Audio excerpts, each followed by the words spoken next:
Hi, I'm Zara, and this is my story. Please like and subscribe. I was born in a small town in Lebanon to parents who were literally God's angels. Both of them were doctors who worked with a charity organization and treated most patients for free. So obviously, we weren't rich, but we were happy. My parents' kindness rubbed off on me too, and even as a small kid, I couldn't see anyone miserable. But soon after I turned 14, my whole life changed. My parents had gone to Syria as part of a medical team, and a few days later, they were reported missing. As search teams still looked for them, I was sent to live with my aunt and cousin in Turkey. Aunt Rabia was extremely wealthy, and she lived in a huge mansion with her daughter Amel. Aunt welcomed me warmly and showed me around the house. There were beautiful decorative items in every corner. Oh wow, this vase is so pretty. That's Amel's choice. We bought it in Paris last year. You've seen the Eiffel Tower? I've heard it's gorgeous. I suddenly stumbled backwards and knocked the vase off the table, and it shattered into pieces. Oh, I'm so sorry. It's all right. I'll just call someone to clean up the mess, and we'll see the rest of the house later, okay?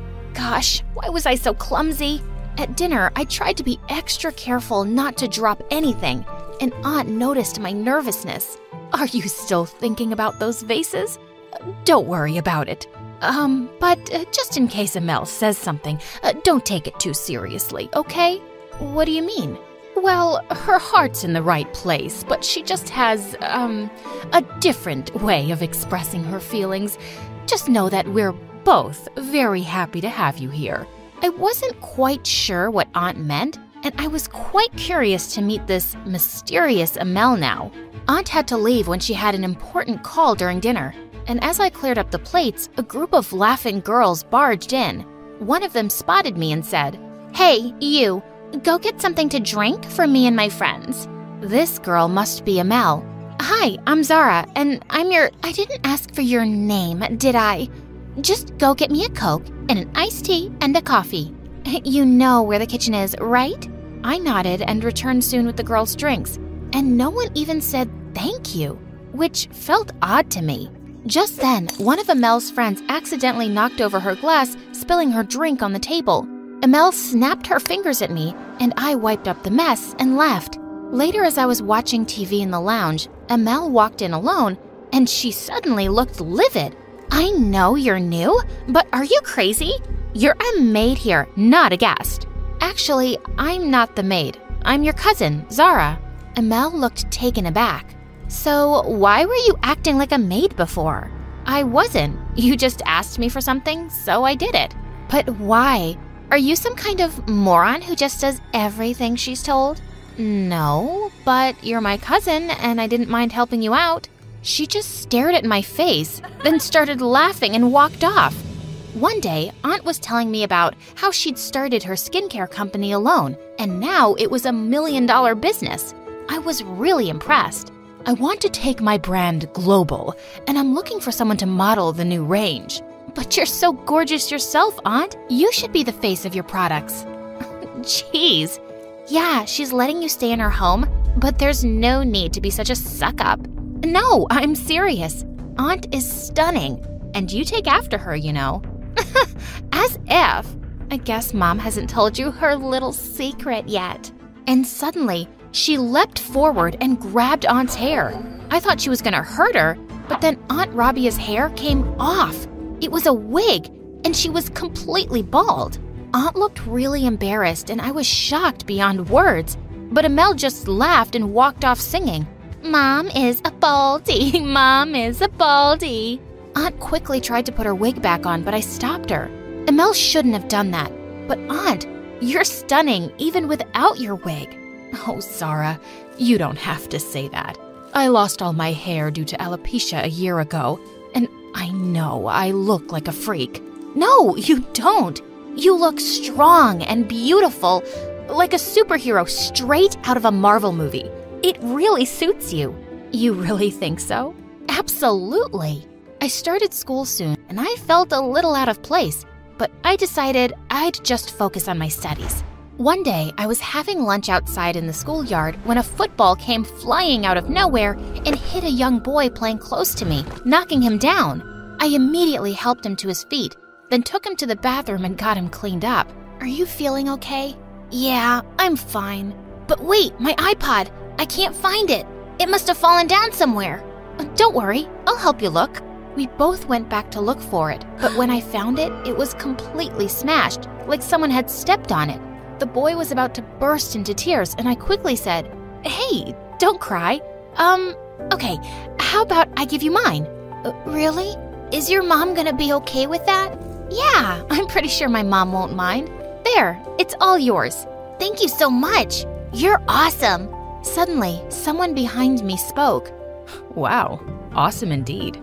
I turned around to see a tall, handsome boy holding a football. I'm sorry, that was my football that hit him. Kicked it a little too hard. I think you should be saying sorry to him, not me. But the little boy was already skipping away with my iPod. I guess I owe you an iPod. Why'd you give yours away anyway? Because it's just an iPod, and look how happy he is. He was about to say something when suddenly Amel appeared and threw her arms around his neck. There you are, babe. I see you've already met my cousin. And Zara, this is my fiancé, Murat. Oh, you two are cousins? Yes. Remember I told you about the orphan cousin from Libya that we took in? You know how big-hearted Mom is. It's Lebanon, and I'm not an orphan. My parents will be back soon. But yes, my aunt is generous and amazing. And with that, I walked away. A few days later, Aunt was hosting a dinner for Murat and his parents. Everything seemed to be going smoothly. But when the soufflés were served, they had sunk in, and Amel called for the cook. Did you expect me and my guests to have this soup for dessert? I know you're not the brightest, but how stupid do you have to be to mess it up? Amel, that's enough, honey. You can go now. I felt furious. I wanted to tell Amel off so badly, but I didn't want to create a scene. Later that evening, as we all sat in the living room, Murat suddenly turned to me and said, I've noticed that you're always wearing this big watch. It seems too heavy for your wrist. Oh, yeah, it's my dad's. Mom gave it to him for his birthday, and, well, I've just borrowed it till they get back home. Zara, could you please not talk about your parents? It's just uncomfortable. It's not uncomfortable for me to talk about them. Yes, but it makes other people feel weird. No one wants to talk about depressing stuff. I felt angry tears stinging my eyes, and I quickly excused myself and went out to the garden. I found the poor cook crying outside, and I consoled her as best as I could. As she walked away, I turned to find Murat behind me. Your cook seemed really upset. Maybe Amel was a bit harsh, but I guess you have to deal with servants a certain way. A certain way? The only way to deal with anyone is with respect. Yes, but she made a mistake, and Amel had to tell her. Not in front of everyone, and not like that. And the cook is only human. Her son is really unwell, and she's worried. And even then, she prepared a whole feast for us. Do you know everything about all the servants? I do talk to them. Don't you? Sure, to give instructions, but nothing about their personal lives. They live in your house and serve you every day. And you don't care to know anything about them? Wait, are you saying I'm arrogant? Well, yes. Yes, I am. I started walking away, but suddenly, he gently grabbed my wrist. Amel shouldn't have said that about your parents. I'm sorry, and I'm sure they'll be found soon. Me too. And thank you. And then I left. The next evening, when I went to the kitchen, the cook seemed to be in a really good mood, and she told me that Murat had offered to fully pay for her son's treatment. I guess he wasn't so bad after all. A few weeks later, I was walking out of a cafe in town when I walked straight into someone. Murat. A small velvet box fell at my feet, and we both quickly bent down to pick it up, and ended up bumping our heads really hard. Then we both burst out laughing and sat down on a bench. I just picked out a ring for Amel. You know, we have our engagement party in 2 weeks. What do you think? He opened the box to reveal a diamond ring. I'm sure she'll love it. But I asked what you think. It's lovely. I'm just the wrong person to ask about diamonds. Well, what kind of ring would you want if you were getting married? I've never thought about it. And I haven't thought about marriage either. But if it ever happens, I just hope I'm as happy as my parents. And they've never had anything fancy, so I don't think that stuff matters. Murat looked at me with a strange expression, and for some reason, it made my heart flutter. You're nothing like your cousin, Zara. In fact, you're unlike any girl I know. Just then, a few raindrops fell on us, and Murat said he'd drive me home. Nope, I'm walking. It'll be fun. But you'll get wet. Exactly. When was the last time you walked in the rain, Murat? Never. That's just sad. It won't kill you, I promise. I started walking, and he joined me. And then it started raining really hard, and he took off his jacket and put it over my head as we ran for cover, laughing like kids.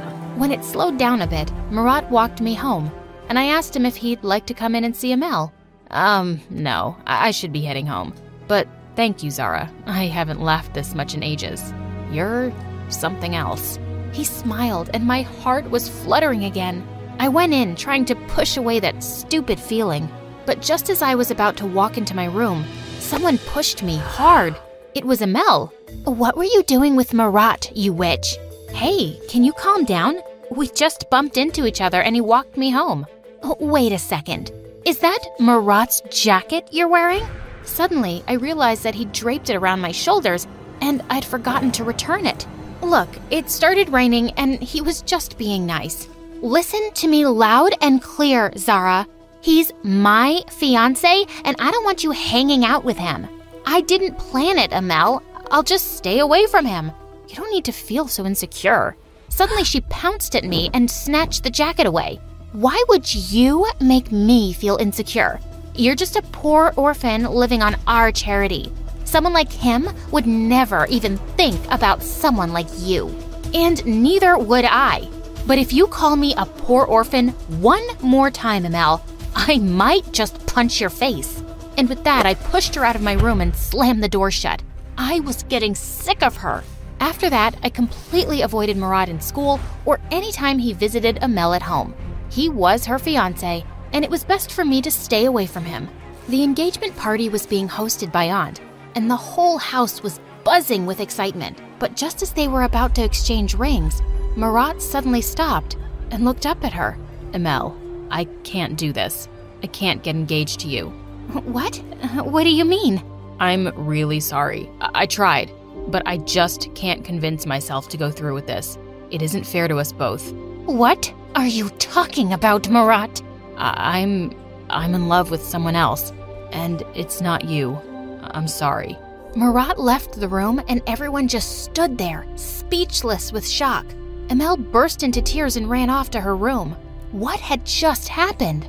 Aunt Rabia looked really upset. An hour later, when I went up to my room, I was shocked to see that the whole place was trashed, and Amel was standing in a corner, holding Dad's watch.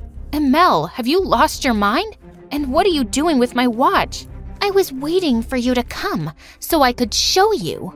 And with that, she put my watch on a table and smashed it with a hammer. Oh my God, no!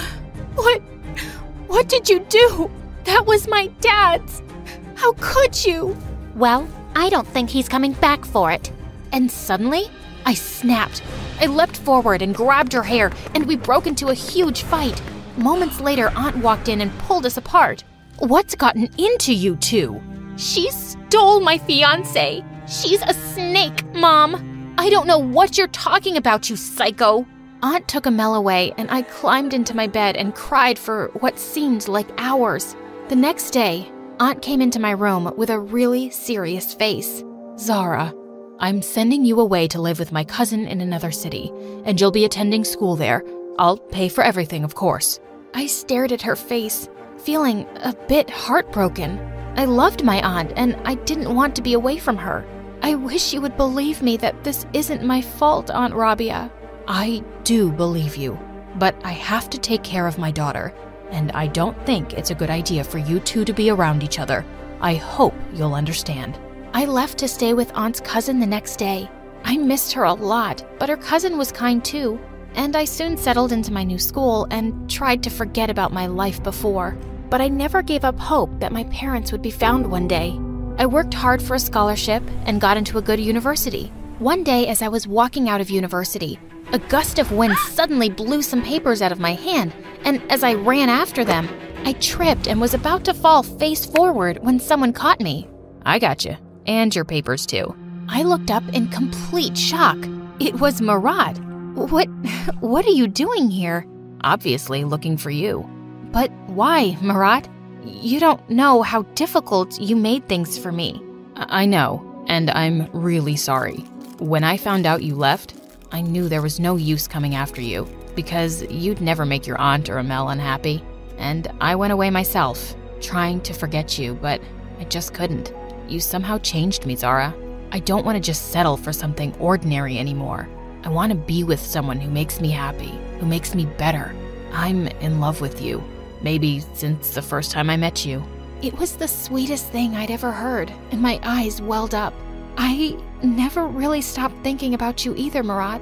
But I don't think we can be together. My aunt would be convinced that I broke you and Amel up, and she'd hate me. That's another reason why I'm here. Your aunt's been sick for a while, and I think she'd really like to see you. There's something she wants to tell you. I immediately dropped everything and went to see Aunt Rabia, and I was shocked to find her so weak. Why didn't you tell me you were sick, Aunt? Who's been taking care of you? Where's Amel? Amel got married to a rich, much older guy some months ago, and she left. She hasn't visited me since. Well, I'm here now. Aunt tearfully took my hands. My darling Zara, I'm sorry that I ever sent you away from me. I was angry then, but I don't blame Murat for falling for you. You're the best person I know, and you have my blessing to be with him. You deserve every bit of happiness. I hugged Aunt tight, and then she said something that shook my world. There's something else, but I had to be absolutely sure before I could tell you. I got a call from an agency in Syria that had been trying to reach you. Zara, your parents have been found. I spoke to them myself, and they're flying in tomorrow. I just couldn't stop the tears from flowing. It sounded unbelievable, but I'd never, ever lost hope. I left Aunt to rest and found Murat waiting outside. You knew about my parents? I did, but I had to let your aunt be the one to tell you. I can't wait to see them again and introduce them to you. I'm so happy for you, Zara. It looks like it's gonna rain. Let's go for a walk, shall we? I'd really love that.